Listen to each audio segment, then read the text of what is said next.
নিশ্চয়ই নামাজ মানুষকে অশ্লীল ও ঘৃণিত কাজ থেকে বিরত রাখে। সূরা আনকাবুত, আয়াত নং 45। দান সদকায় এগিয়ে আসা। ইসলামের অন্যতম সৌন্দর্য হল সচেতনতা। কয়েকটি সচেতনতার নমুনার কথা জানা যাক।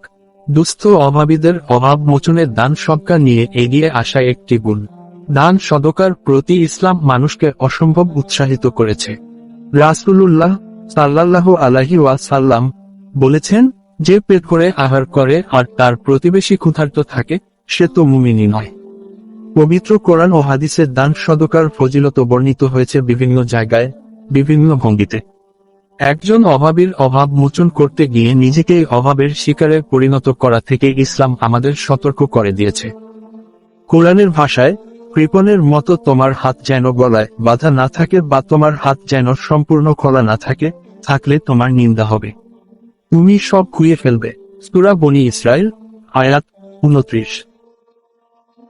বাবা মাকে গালি না দেওয়া। বাবা মাকে যদি কোনো সন্তান গালি দেয় তাহলে তা অতি নিকৃষ্ট আচরণ, তা সহজেই বোঝা যায়। বাবা মাকে গালি দিতে ইসলাম কঠোরভাবে নিষেধ করেছে। রাসূলুল্লাহ বলেছেন, কোনো ব্যক্তি যদি তার বাবা মাকে গালি দিলে একটি বড় গুনাহ। সাহাবীরা জানতে চাইলেন, ইয়া রাসূলুল্লাহ, কেউ কি তার বাবা মাকে গালি দেয়? তিনি উত্তর দিলেন, হ্যাঁ, কেউ একজনের বাবাকে গালি দিলে দ্বিতীয় ব্যক্তিও তার বাবাকে গালি দেবে। কেউ কারো মাকে গালি দিলে অন্য লোকটিও তার মাকে গালি দেবে। সহিহ মুসলিম। অন্যের বাবা মাকে গালি দেওয়ার পরিণামেও যাতে নিজের বাবা মা গালির শিকার না হন, সে বিষয়টিতেও ইসলাম সবাইকে সচেতন করে দিয়েছে। সে অর্থে শুধু নিজের নয়, অন্যের বাবা মাকেও গালি দেওয়া খারাপ।